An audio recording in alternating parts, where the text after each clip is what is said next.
Hey everybody, welcome back to Auto Scholar with Mr. B. I'm Mr. B, and today we have this 2018 Toyota RAV4, and this is a very base model Toyota. So this belongs to my girl, and so I drove it the other day when it was kind of dark, and I noticed that the visibility coming out of this car is awful. And maybe I'm just a little spoiled with my new truck and the LED lights and everything that it just comes with from the factory, but I figured we could do a little bit better. So over the holidays, I gathered up supplies to replace the headlight bulbs and replace the fog lights. And this is going to be a video on the fog lights. So we have a huge amount of fog in the area that I live in. And she does drive quite a bit. She goes and picks up the kids and things like that in the car. So I've decided to put a set of fog lights that I got on Amazon. I'll leave the link in the description and show you guys, because it didn't come with any instructions. It didn't come with any real metal hardware or anything to attach this stuff to. So it took a little bit to figure out, and I've done the best I can to explain how to put this stuff on. And it was very cheap though. That's the kind of the good thing is it was not very expensive for this upgrade. I think it's about $70 for the fog light kit and $25 or something for the headlights. So we're under $100, probably right at 100 with shop supplies, butt connectors, things like that. And the visibility is probably 200 to 300 times better now than it would have been before. So I'm gonna take you through the process on how to install this. I do recommend a couple of tools.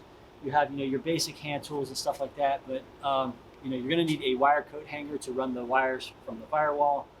You're gonna need, of course, something to get the wheels off. Now this isn't necessary, but I found that I think it's going to be better. You can do this with just turning the wheel all the way inboard and taking the fender liner out. But if you've got a jack stands or a car lift like I do, that's going to be the easiest way to get in there. Also, you're going to need things to take out the wiper cowl, the wiper motor, things like that we have to get back into the firewall to run my wiring from inside the car to outside the car.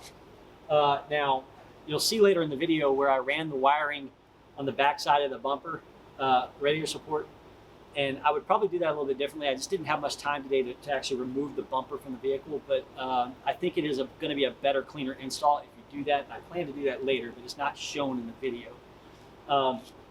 Also, as far as tying in the power wire for all this, right now I'm using I'm going to use a fuse tap. But if you want to dig a little deeper and find out exactly which wire coming out of the headlight switch is powering the headlights, I would use that wire instead, or maybe some other type of wiring in. It's up to you. You can do it a couple different ways. The way this system works isn't really wired up like conventional fog lights I'm used to, where you're controlling the power and ground of a relay. Basically, this system just has a power and a ground you hook up and the lights come on. So you have to be able to control when that happens, because if you just hook it up to 12 volts off the battery, then you have a switch inside the car that's going to cause a drain that may drain your battery overnight or when parking in, at a long time. So just keep that in mind moving forward as we move through the video, that you're going to have to pretty much figure out some of this wiring stuff.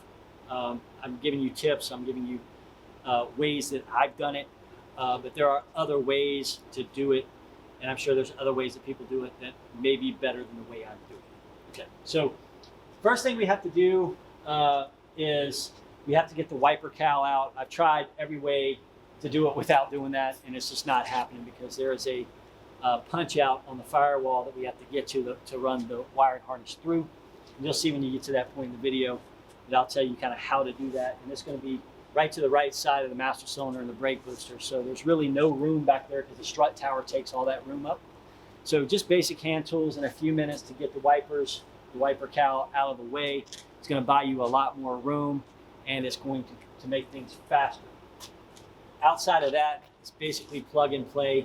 We're putting grounds and powers in. That's it. The wiring harness they give you is fairly high quality from what I can tell. It does, when I pulled it out of the box, I was not sure if it was going to be long enough to stretch to both lights, but it is.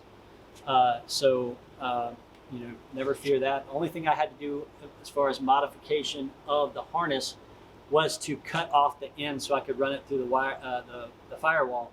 And then I had to re-splice it onto the connector for the fog light switch that mounts in the factory location. Looked very factory too, a very professional look. So let's go ahead and get started. Y'all may want to go ahead and disconnect the 12-volt battery for safety. Remember, if you're lifting the vehicle, of course, locks and jack stands, making sure that you're safe. I don't want anybody to be a statistic out there following one of my videos. So stay safe, safety glasses on. Always remember safety first. Let's get started. So one of the hardest parts that we have on this job is to get that green plug right here. This goes to the button that goes on the dash inside the car through the firewall. So we do have a plug, hard to see back here, and it's got a knockout on it, and I've got a coat hanger right here threaded up through the bottom. And what I'm gonna try to do is grab the green plug and pull it through that knockout right here. I don't know if it's gonna go. If not, you may have to actually cut this green plug off and thread this wire through there and then just butt connect or solder, however you want to connect the wire, back on the inside of the vehicle. There's just not many good places to get wires through this. So I had to take off the wiper cowl, the wipers, the wiper motor, everything else. And the wiper cowl has a bunch of little 10mm bolts that hold it on. And then you have two 14s over here on the strut tower that have to come off on the passenger side strut tower. And then this whole thing will come off. It's going to give you more room, but there's just not a whole lot of places to go through here for the button wiring harness. So yeah, I'm gonna have to cut this. I can't get this green plug through that knockout. But what I did find is I started stripping back the insulation, the little sheathing here, and I found that I was a little concerned because we have two red wires here and I didn't want the two red wires to get mixed up. And I don't have a wiring diagram for how this actually runs because there was no instructions. So I was a little concerned that I would get the two red wires mixed up and possibly swap them. But as I take the harness apart, they're actually connected. So I'm just going to cut the harness right here, just right across. I'm going to thread this part through that hole. I know that'll fit. And then I'm going to re-butt connect on the other side of the firewall, and that should be okay. I'll re-wrap it and everything else, and then we can plug it into the button on the dash. So what we have now is I have this pressed back into there. It's hard to see. And then I have the wires run underneath the dashboard. And I used a coat hanger tray to pull it through all the way to where I'm gonna put the switch. So that's my handy dandy coat hanger here, and this is where I've pulled it all the way through. Now, I did this in two stages. I pulled it through the firewall, and then I took this coat hanger, fished it down, so I didn't have to take any of these panels off or anything like that. I just made sure that the wire is secured down there. I'm gonna do some zip ties to make sure everything sticks. So all now I have to do is just two red wires to the red, blue to blue, black to black, and we'll be good there. So now we have our plug here, and this was a blank space. You have some blank spaces over here. You can put that as well, just depending on where you want to put it. But I'm pretty sure this is where the factory did it.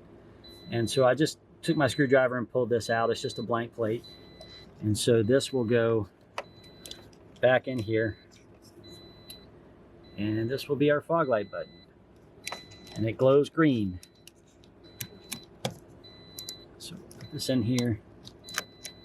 Just like that. So that's factory-esque, I suppose. It's a little bit different shade of black, or these have just faded out, I'm not sure. But so that will be used to select and turn them on and off. Now here we go, routing all this stuff through the engine compartment. We're coming through here. I have to make sure I have enough line here for my actual fog lights. These right here go into the fog lights. So the long cable is going to go over there to that one, and then the short one's going to go to the driver's side.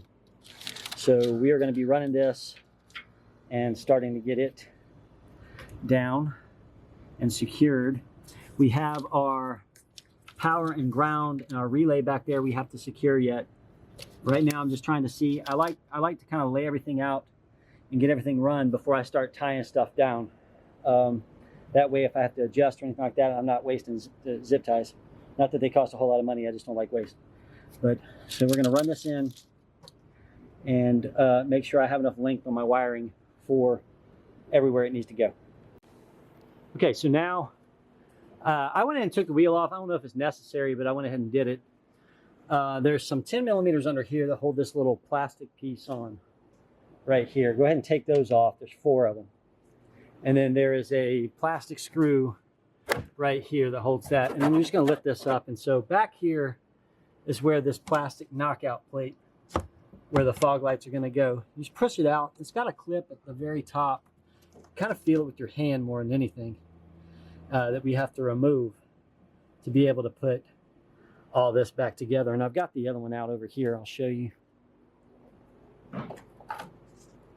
So this is the top of it. It's got that clip you have to remove.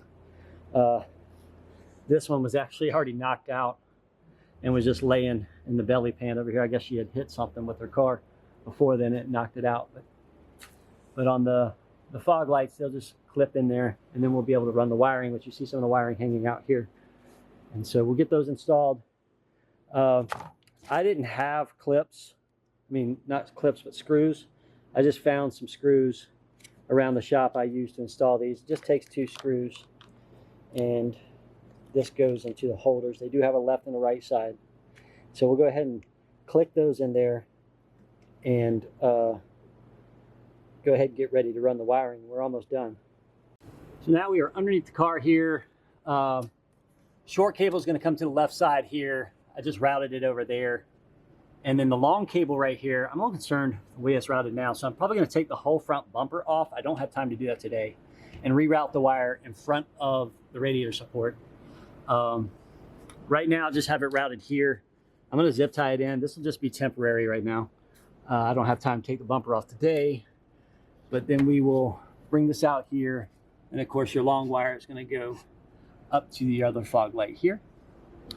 So yeah, I think it needs to run actually in front of there, and I'll probably get on that here in a couple days when I have more time. Okay, so I mounted the relay right here. There's a little tab right here on the strut tower, and I just put a nut and bolt over here. Just kind of keeps it away from everything. And I ran the ground to right here. It's one of the, I think, the mounts for the ECM. I just tested this. I haven't wired it all up completely, but just tested all of it, and everything seems to be working. So I just have to wire this up to the headlight circuit to where this is only live when the headlights are on, because if not, like I've just got this just wired up to the battery power. You'll have the illumination light on all the time, and that's going to drain your battery. That's a parasitic draw. So we need to have these to where they're working only when the low beam headlights are on. So it's not too difficult to do. We'll probably just put a fuse tap in right here on one of these fuses. You can get fuse taps at the local auto parts store, and you just pull the fuse out, you put the fuse tap in, you put the other fuse on top of it, and this wire is already fused. It does have an inline fuse holder that I've zip tied down there just to a bracket down there just to keep it from, like, dragging or getting into any part of the engine we don't want it to. But so yeah, we're just going to put a fuse tap on this fuse right here. I can do this one or that one. It doesn't really matter because it's just left headlight or right headlight. You just want to be able to tell the car, to turn the lights on at a certain time, and you don't want that button in there to be lit up all the time. One thing I'm also doing to increase the visibility here is I'm replacing these, just the stock incandescent bulbs with these LED units right here, and these are from Mars Auto, and I'll put the link in the description. These work pretty well. I've used them in other projects, and they're fairly cost effective for providing some more light. And so we're going to upgrade the headlights on top of adding the fog lights. We should have much better visibility when it all comes down to it. So this is what it looks like here. This is with the upgraded headlight bulbs as well. And I'm probably going to get some LEDs to go in these as well, just so it'll match color ranges here. But very nice. Looks very much like a factory setup here. And so I'm pretty pleased with it. It should give much better visibility than what we had before. I do need to polish the headlights as well. That will help too. But that's a different video. But I'm pretty happy with this. I'm gonna go ahead and get my fuse tap and wire into my headlights. That way all this will be on when it's supposed to be on.